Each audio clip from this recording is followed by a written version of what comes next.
भारत माता की, आप सबकी। अपनी भी करो भाई, केवल आपके पीछे तो जिनकी जय जयकार करो है।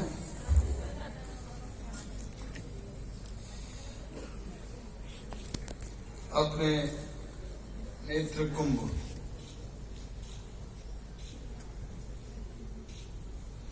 के इस कार्यक्रम में हमारे संत समाज के अखाड़ा परिषद के अध्यक्ष पूज्य नरेंद्र गिरी महाराज जी,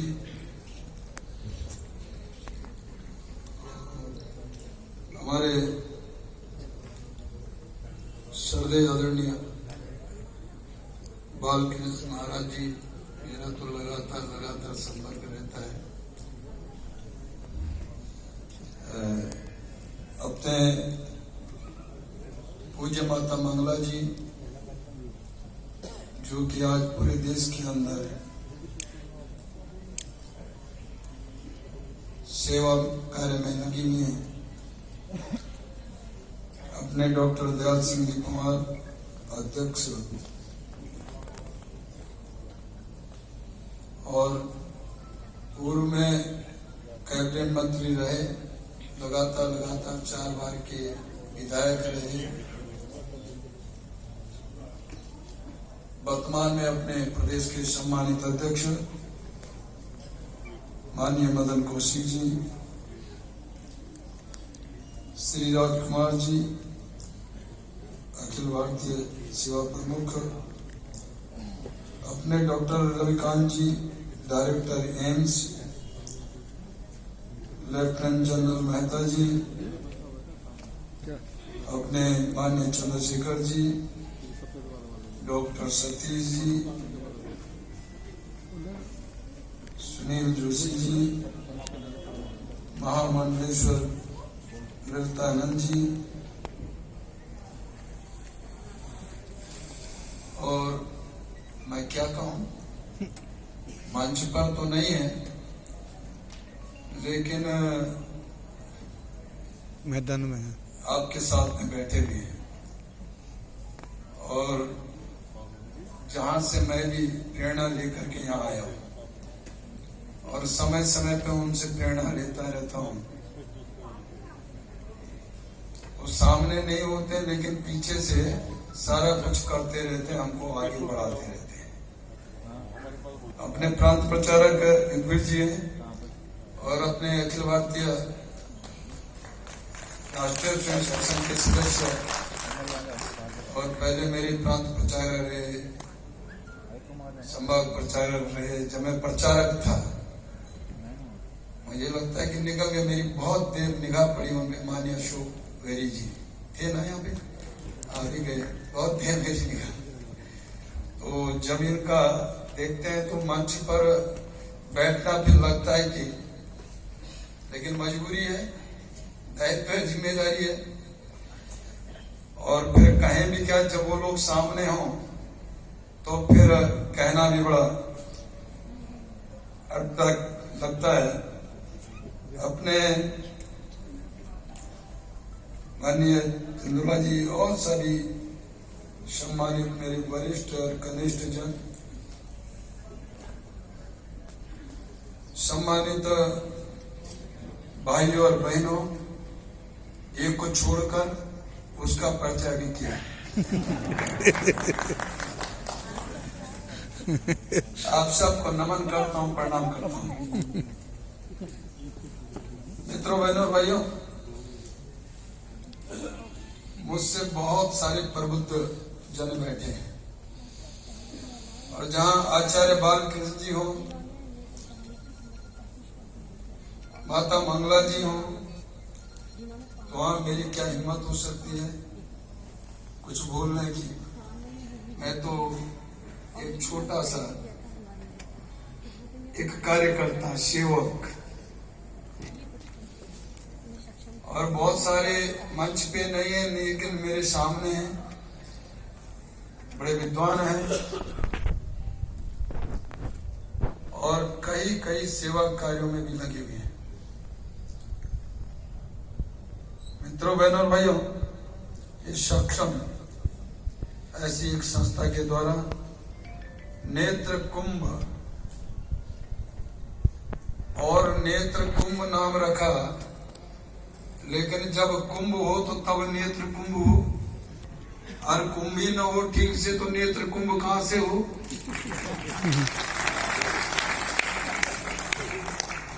जनता जनार्दन न हो तो दुकान कहां से चले। तो हम चश्मा लेकर आए हैं, भिन्न भिन्न प्रकार के अंग, लेकिन खरीदने लेने और उसको देने वाला कोई हो ना, तो फिर बाजार चलेगा क्या? नहीं चलेगा।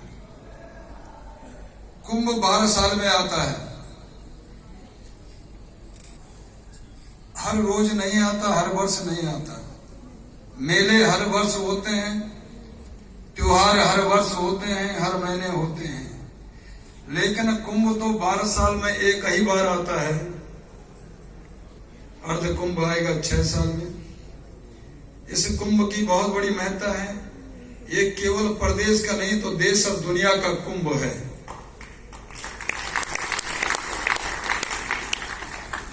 और सरदे नरेंद्र गिरी जी बोल के भी गए।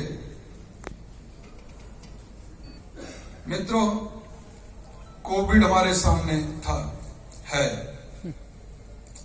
उसके कारण जरूर है थोड़ी कठिनाई या दिक्कतें,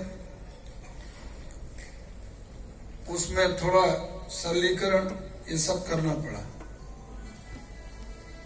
लेकिन मुझे लगा कि 12 साल पहले लोग मन बना लेते हैं कि कुंभ नहाना है। मैं दिल्ली में रहता हूं, बहुत सारे मेरे सांसद हैं, लोग भी कहते हैं परिवार के साथ आएंगे, आना चाहते हैं। क्या स्थिति ठीक है? यानी मैसेज ऐसा गया कि स्थिति ठीक नहीं है। वो जब मुझसे कहते हैं स्थिति ठीक है, और वास्तव में उत्तराखंड में तो कोविड जब चरम सीमा पे था तब भी ठीक था। मैं तो लॉकडाउन में खूब घूमा, 3 बार 4 बार नीचे तक गए, लेकिन कोई परवाह न पड़ा, कोई अटैक नहीं किया। लगातार जनता के बीच में बना रहा। मैंने कहा स्वास्थ्य कर्मचारी लगे हैं, पुलिस के प्रशासन, इन्होंने भी पुलिस के प्रति जो भाव था वो भी इन लोगों ने बदल दिया। सेवा में लगे रहे स्वास्थ्य कर्मचारी, रात दिन आपकी सेवा में, सफाई में लगे रहे। आप कहते हैं सफाई नहीं हो रही है, लेकिन उन दिनों उन्होंने खूब सफाई की। सारे लोग, पुलिस के जवान हैं, स्वास्थ्य कर्मचारी हैं, सफाई कर्मचारी हैं,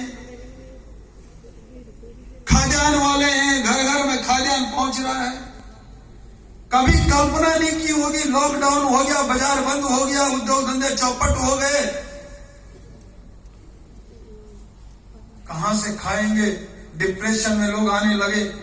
लेकिन मोदी जी ने कहा लॉकडाउन तो है, लेकिन मित्रों, बहनों और भाइयों, आपको बाजार में आने की आवश्यकता नहीं है, आपके ही घर में राशन पहुंचा देंगे। 5 किलो पर यूनिट राशन पहुंचाने का काम किया, महसूस नहीं होने दिया। उन्होंने कहा न कोई भूखा सोएगा, न कोई प्यासा सोएगा, सबको राशन मिलेगा। मिला कि नहीं मिला बताओ ना? नहीं मिला? मिला? अब तो जोर से बोलो, भूख लग गई क्या? सबको मिला है। यह मोदी जी ने 80 करोड़ लोगों को नवाजने का काम किया। 90,000 करोड़ रुपए जिसमें खर्चा आता है, अन्य देशों की तो संख्या भी नहीं है 80 करोड़। ऐसा बड़ा काम। उस राशन देने से लोगों को लगा आपदा जैसी स्थिति में भी ऐसा चावल नहीं मिला, ये भी एक आपदा थी। इतना बढ़िया चावल, इतना दाल और सारी चीजें उसमें, लेकिन फिर भी लोगों के मन भरते नहीं। 2 हुए तो 10 किलो मिला, 5 हुए तो 25 मिला, 10 हुए तो 50 हुआ, 20 हुए तो 1 क्विंटल आ गया। लेकिन अगला बगला कह रहा उसको 1 क्विंटल मिला, मुझे क्यों नहीं मिला? इस प्रकार का दौड़ होड़ शुरू हो गई। स्टोर बनने लग गए, खरीदार वहीं पे ढूंढने लग गए, कहां खाएंगे, कहां ले जाएंगे। यह स्थिति उस समय आई है। लेकिन मैंने कहा कि भैया 2 थे तो 10 ही मिलेगा, जिसके 20 हैं तो क्विंटल मिलेगा, उससे तुम्हें क्यों घृणा है, क्यों मन खराब करते हो? और जब 20 करने थे तो तब क्यों पीछे रहे? हिंदुओं की संख्या बढ़ाते रहे। पहले सुदर्शन जी कहते थे हिंदुओं की संख्या बढ़ाओ, फिर कहते तो नहीं, उनके 10 हैं, उनके 4 हैं, फिर कहते उनके 4 बीवी हैं, उनके इतने हैं, इतने हैं। कहने से नहीं चलेगा भाई। मोदी चिंता कर रहे हैं, मोदी है तो मुमकिन है।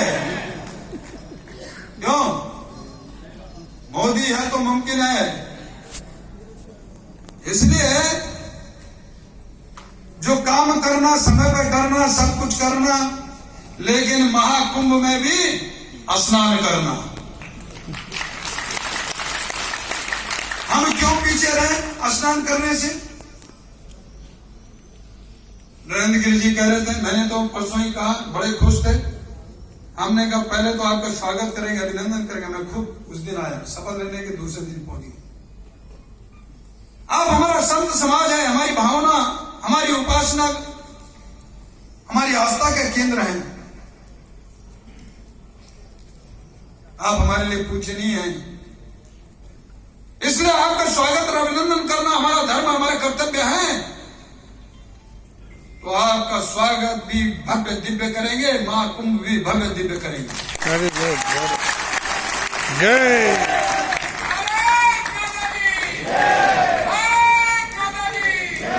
जो मैसेज गया, उस मैसेज को, मिथक को तोड़ डालेंगे। और मैंने उस दिन जब शपथ लिया, अगले दिन, उसी दिन शाम को जब मीटिंग ली, पहला ही मेरा यह था, कुंभ बढ़िया होना चाहिए, भव्य होना चाहिए, दिव्य होना चाहिए, किसी को रोकना नहीं चाहिए और सबको आने देना चाहिए। उसके कारण मैं जब आया, मैंने कहा हेलीकॉप्टर से सारे अखाड़ों की फूलों से वर्षा करते हुए स्वागत होना चाहिए। स्वागत हुआ। मैंने कहा मुझसे भी बन पाएगा, मुझे भी सौभाग्य, यदि आप दे पाएंगे तो मैं भी वर्षा करूंगा। मैं भी वर्षा किया। और जो संत समाज, जो अखाड़ा उस समय स्नान कर रहा था, तो उसके साथ मैंने भी गंगा स्नान करने का ऐसा मौका पूरा तो नहीं मिला, लेकिन पंच स्नान कहते हैं वो किया, क्योंकि तैयारी में नहीं आया था, केवल स्वागत के लिए आया था। लेकिन संतों ने, महात्माओं ने हमको बिल्कुल पूरी तरह से तो पूरा स्नान करा दिया। और फिर मैंने कहा कि जो अखाड़ों से मैं जो स्वागत नहीं कर पाया, मैं उन अखाड़ों को जहां जहां उनके शोभा यात्राएं हैं, वहां खड़े होकर देखना चाहता हूं, स्वागत करना चाहता हूं।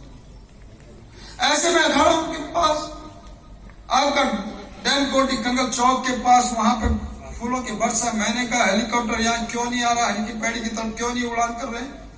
कह रहे यहाँ गंगा को शुद्ध रखना हमारा धर्म। बिल्कुल वास्तव में सही बात। गंगा को शुद्ध रखना, इसलिए वो स्थान तय किया। मैंने कहा ले चलो मुझे वहां। मैं वहां गया, 2 अखाड़े आ रहे थे।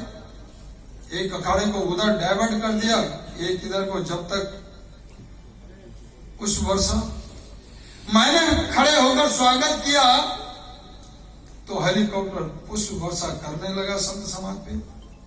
मैंने कहा मैं देखूंगा। सारे संत समाजों के बीच में जाने का मुझे मौका मिला। और उस दिन जब मैंने अखाड़ा पार्षदों से पूछा, नरेंद्र गिरी जी से भी, इनके उस समय तो हम स्नान पे थे, हमने कहा क्या पब्लिक की स्थिति क्या है? हमारा जो है ये अपने गुजराल अन्य है, एसपी, डीएम, इन सबको मैंने पूछ किया, जो दीपक जी सारे कहे सर कल आपने कहा कोई रोकेगा नहीं, भाई इतना ही संदेश गया, पूरी पब्लिक टूट पड़ी, रात भर पब्लिक चलती रही और आज जो हमने आंकड़ा दिया तो 34 और 35 लाख लोग आज स्नान 8 बजे तक किए हैं। जब अखाड़ा परिषद पूरा स्नान कर लेगा फिर उनको मौका देंगे, चलता रहेगा। मैंने कहा कोई रोक टोक नहीं है। हाँ, इतना जरूर है कि भारत सरकार की गाइडलाइन है कोविड के तहत, उसका पालन करना, मास्क लगाना, सैनिटाइज लगाना। लेकिन हम कहें कि लाखों को तुम नेगेटिव रिपोर्ट कितनों की देखोगे भाई? यही तो मैंने कहा। देख पाओगे क्या? अब जब हम स्वयं अपने विश्वास पे, अपनी व्यवस्था पे आए हैं, उसका पालन कर रहे हैं। पालन यही है कि मास्क लगाओ, सैनिटाइज लगाओ, डुबकी लगाओ, यही तो गाइडलाइन है। इसका पालन करो। कह रहे हाई कोर्ट का है, फलाना है, अलाना है। मुझे पढ़ाते रहे सचू। मैंने कहा पढ़ाते रहो, जो मैं कह रहा हूं वो पढ़ो। Very good.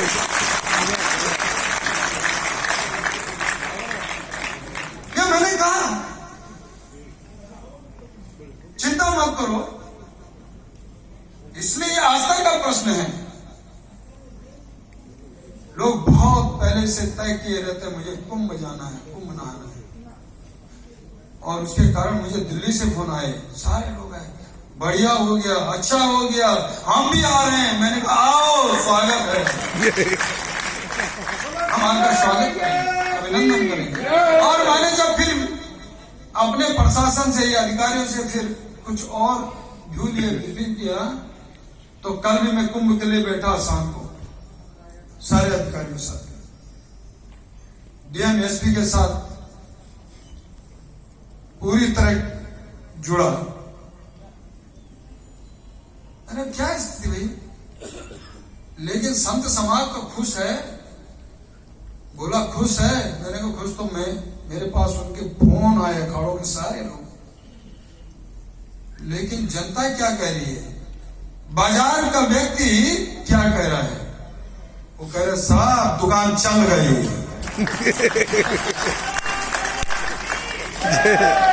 चली कि नहीं चली दुकान? अरे भैया, साधु संतों का यात्रा, शोभा यात्रा निकल रही है और देखने वाला नहीं हो, ताली पीटने वाला नहीं हो तो क्या मजा है उसको? नृत्य नाटक हो रहा है और उसको देखने वाला न हो, ताली न बजे तो वो भी मजा नहीं है। वो भी तो उन्होंने कहा बाजार चल गया, जनता आ गई, तो व्यापारी भी खुश। क्यों गलत कह रहा हूं क्या? चली दुकान खूब चलेगी और रखने की जगह नहीं होगी, चिंता मत करो। 3 स्नान और हैं और वो बड़े स्नान है। बाकी समय 1 अप्रैल से और तेजी आएगी, खूब होगा। तो देखने वाले भी चाहिए, खरीदने वाले भी चाहिए, सारा कुछ चाहिए भैया। तो ये हमने किया है और इसको और विस्तार हम देंगे। मैंने कहा कि कल मैंने इसकी ही एक बैठक ली, केवल कुंभ पे ही मैंने फोकस किया। साथ ही मैंने कहा पिछले दिनों लॉकडाउन में बहुत सारे लोग सेवा कर रहे थे। आप जैसे ये सेवा कर रहे हैं, तो कोई किसी को भोजन देने निकला, कोई किसी को बिस्तर देने निकला, तो उसने तो चोरी नहीं की, डकैती नहीं की और उसपे मुकदमे ठोक दिया, किसी को अंदर कर दिया। मैंने पहला काम किया, सबके मुकदमे वापस। वेरी गुड, बढ़िया। अधिकारी पढ़ाता रहा, ये लो है, ये लो, यहां से आएगा तब जाके होगा, कुछ नहीं होगा, अभी होगा। Very good. जब मैंने लिस्ट मंगाई, कितने लोग हैं? 4,500 से भी अधिक ऐसी संख्या होगी। आप में से तो नहीं कोई? चिंता मत करो, अच्छा काम किया है ना, कोई दिक्कत थोड़ी। हम राम जन्मभूमि के उसमें जेल में गए तो क्या बुरा किया? हाँ बिल्कुल सही है। हाँ, बुरा मुझे तब लगा कि मैं राम जन्मभूमि के उससे आया वो ढांचा, उसके बाद जगह जगह प्रेस ली थी। उसके बाद वो किया, श्रीनगर से मुझे पकड़ के ले आए। पहले देहरादून में पकड़ने की स्थिति में थी, चला आया, आगे बढ़ा तो ले आए, तो पकड़ के ले आए तो उन्होंने पुलिस का जो क्या बोलते उसका लॉकअप जो भी होता है वहां डाल दिया एक रात, क्योंकि सीजन को अगले दिन आना था। डाला तो मैंने जब अंदर गया तो मेरा एक साथी वहां, साथी का ना उस दिन रात का तो साथी वही था। तो पहले तो देखा कहाँ आ गया, काल कोठरी में डर लग रहा, और जब उसका चेहरा देखा तो और डर लगा। दोस्ती होती रही, रात काटनी थी। पूछा भाई कैसे, कहा कैसे आए यहाँ? हमसे पूछा आप कैसे आए? मैंने कहा मैं तो ऐसे आया। तुम कैसे आए? बोला साहब 4 मर्डर बिजनौर का था, मैं तो देवभूमि का था। हमारे प्रांत पंचायत सोच रहे हैं क्या कह रहे।